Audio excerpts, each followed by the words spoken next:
welcome to American Stories. I'm Saida Pagan, and today we're in conversation with Rhonda Sher, a self-proclaimed LinkedIn expert, LinkedIn guru. Anything you want to know about LinkedIn, she has the answers. Well, welcome to our program, Rhonda. Thanks, Saida. I'm so happy to be here. How did you get involved with knowing so much about LinkedIn? You know, it's an interesting thing. I was actually an expert on the topic of business networking. And back in 2007, I wrote a book called The 2-Minute Networker. And that was really before LinkedIn and all of these online platforms were there. So what happened was when LinkedIn came out, my background was I was a paralegal. And so it was very easy for me to jump into LinkedIn. And there really wasn't a female face at that time behind LinkedIn. So I started to learn it. It was very easy for me. And I wrote a book, which was called The ABCs of LinkedIn, Get LinkedIn or Get Left Out. And the rest is really history. The book is outdated, but I've been working with entrepreneurs and C-level professionals and coaches and everybody, just showing them what I like to say, Saida, how to stop hiding out and start standing out on LinkedIn so they can generate authority, credibility, and most important, appointments that lead to business. Now, for those people who are not as familiar with the LinkedIn platform, please explain what it is comprised of. What is it all about? So LinkedIn is actually the world's largest business networking platform, owned by Microsoft, believe it or not. And here's the thing that's really interesting. People are 2 times more likely to believe what they read on LinkedIn than any other platform. So it's really a place where you can showcase who you are, what you do, who you serve, the results that you get, recommendations. And here's an invitation. If you've never done this and you have a LinkedIn profile and you're on there, go out and Google yourself.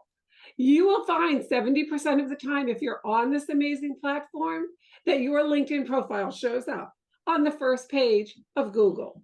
So you can't afford to ignore LinkedIn because that's the first place somebody's going to check you out.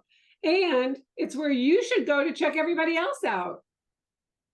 Yes. Now, a lot of people, I actually advise businesses from time to time, in addition to being a journalist and on-camera performer. And many times, even though LinkedIn is growing, people don't seem to appreciate it as much. So if you have a business, is having a LinkedIn profile a must-have? Yes, actually it is. And the reason is, people do have websites and they get checked out. But there's really not the information that you find on a website on LinkedIn. For example, most people don't tell you on a website, when do they volunteer? Where did they go to school? They forget to put case studies. And think about this for a minute, Saida. When you think about recommendations or testimonials, you can put anything on a website, but a recommendation on LinkedIn has to come from somebody that's on LinkedIn. So you can literally click right over to their profile and reach that person and say, hey, I'm thinking of working with so-and-so. I saw you wrote a recommendation. I'd love to know what your experience was. Or maybe there's enough there that you don't even need to do that. But there is such a big difference, and especially because it's owned by Microsoft, and that's where all of the decision makers are. There's almost 1 billion people on this platform. So you can't afford to ignore it. Now, you've written 5 books, if I'm not mistaken, about LinkedIn. Tell us about those books. The first book that I wrote, The ABCs of LinkedIn, Get LinkedIn or Get Left Out, is very outdated because LinkedIn is constantly changing. And the other books that I've written, especially the ebook, 52 Ways to Leverage LinkedIn, all of those give tips. But the best way to really learn LinkedIn is either to work one-on-one with somebody, take a course, or really study it because the rules keep changing. The algorithm keeps changing. And if I could suggest one thing, think about this. Less than 3% of all of the people on LinkedIn are actually posting.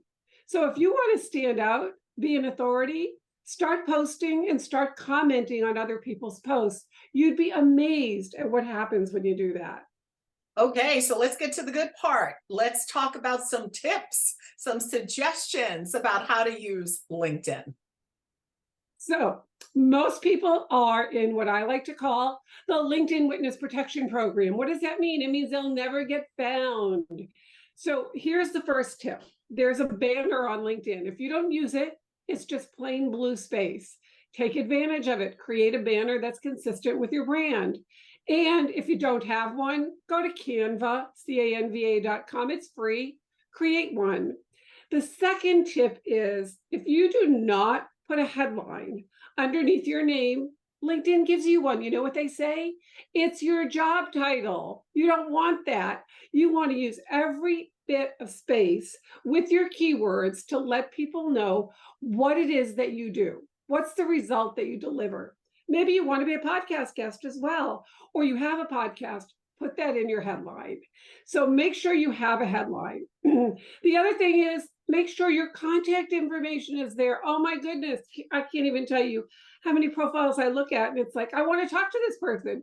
There's no email, there's no website, there is no phone number. If I can't reach you, I can't do business with you.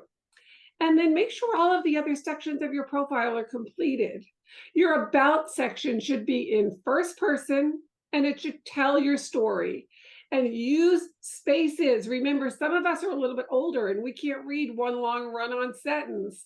So you want to make sure that it actually reads in a way that speaks to the ideal prospect or client that you're speaking to. And lastly, outside of the recommendations, which you cannot afford to ignore, take advantage of the featured section. That's where you can put, for example, your video testimonials, your case studies. If you're a speaker, put your sizzle reel there. Take advantage of all of the real estate that LinkedIn gives you because you never know where somebody's going to go to look at it. So those are the main things. Oh, and one more thing, your headshot. Have a professional headshot. This is not a dating site where you put pictures from 10 years ago with your dog. Put a current LinkedIn a headshot with you smiling, looking directly out. You're going to be 16 times more likely to have somebody interact with your profile. Now, what I've been interested in is they ask you sometimes to write articles or there's a newsletter, and I really don't understand those. So tell me how you can take advantage of those features. So articles are great, but they don't get the traction that posts get. But newsletters are something fairly new on LinkedIn. And here's a little secret, Saida. The first time you write your LinkedIn newsletter, guess what happens? LinkedIn sends it out to all of your connections to ask them to subscribe. Now, it's pretty much of a noisy place, but if you get that from somebody because it's from LinkedIn, you can really start to build, and you can do your newsletter as often as you want, weekly, bi-monthly, monthly, it doesn't really matter. But, you can get anywhere from, one to thousands of people that read your newsletter. And it's a great, great vehicle to be able to keep yourself in front of people. So you want to make sure it's not where you're selling, but you're informing. And articles are also great, but they're not going to have the impact of a newsletter or a post. So tell us about posting. Is there a method to the madness of posting? There is, and there's lots of experts that will tell you all kinds of different things about posting, but I've been doing it for a long time. In fact, I had a post that went so viral, I got over 2 million views. So the secret to posting is, number one, start interacting with other people's posts first. Now, that might sound kind of counterintuitive, but think about it. Would you ever walk into a bank and ask to make a withdrawal if you hadn't made a deposit? They would look at you like you were nuts. So you want to make sure that you're interacting with other people's posts and do it thoughtfully. It's not just a like, it's actually write something. And then when you post, make it educational, motivational, inspirational, use video, do it 3 to 5 times a week. Best time, if you really want to do it, is between 8 and 10 a.m. But it's kind of like the gym. As long as you do it, it works. So if you can't do it between 8 and 10 a.m., just make sure you do it. use hashtags, and create your own. Want to see what I've posted? Go to the hashtag the Sher method. All of my posts will come up. And one of the things that's cool about posts is you can do polls.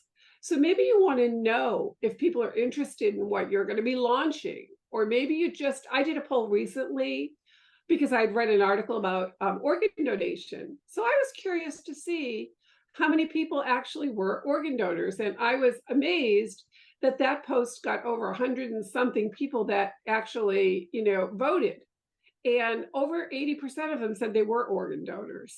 So if that was my business, that would be really valuable to know. So you can take advantage of posts by using polls, by posting videos. And my suggestion is mix it up. Want the secret sauce? Reach out to the people that actually comment or like your posts. And if there's somebody that you don't know, but you've connected to, ask them to jump on a call with you. Say, hey, Saida, thanks so much for liking my post about having fun at work.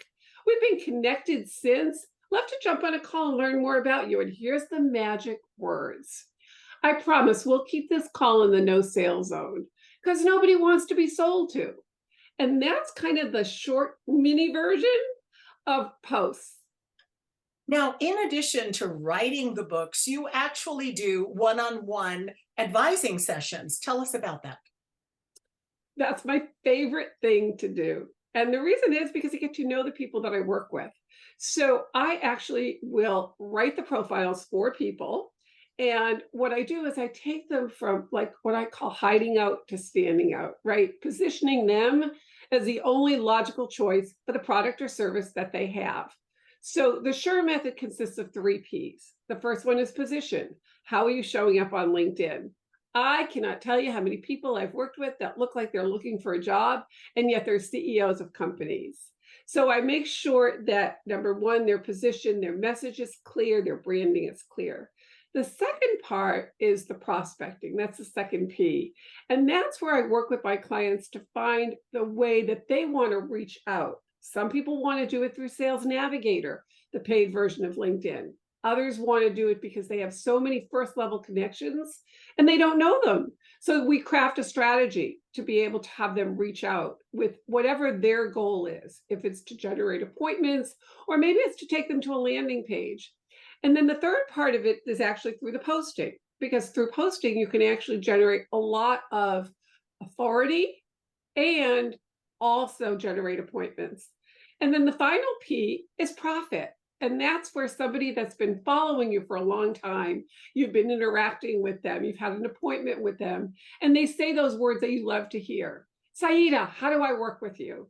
That's where clients that I have added an additional $10,000 to $50,000 in 1 month just from following this simple system. So really it's position, it's prospect, and it's profit, and it's all with integrity. If someone is interested in working with you, where can they find you? Well, mostly they can find me on LinkedIn. And the easiest way is actually I turned my LinkedIn URL into a domain name.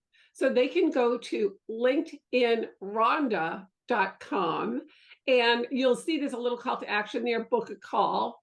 Or you can also go to one of my landing pages, which is theshermethod.com.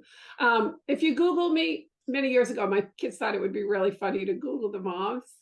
So they Googled me and they went, oh my God, there's 10 pages on your mom. She must be famous. And they're like, oh no, my mom doesn't even have a job. She just talks. I mean, it was pretty funny. But the reality is if you put in my name, I'll show up. You'll find my LinkedIn profile, click on the button. Let's have a conversation, because you never know how you can get out of that LinkedIn Witness Protection Program, off the revenue roller coaster, and start generating business from LinkedIn. Thank you so much for joining us today and for sharing this knowledge with us. I'm so happy to do that. And I'll tell you just a fun fact about me. I actually married my husband twice. And so I like to say I have a husband and a husband, but here's the best part of it, Saida. Using LinkedIn, I allowed my husband to retire from his corporate job. So now he actually works with me behind the scenes. amazing story. Well, thank you for joining us again, and thank you for joining us for this edition of American Stories. I'm Saida Pagan.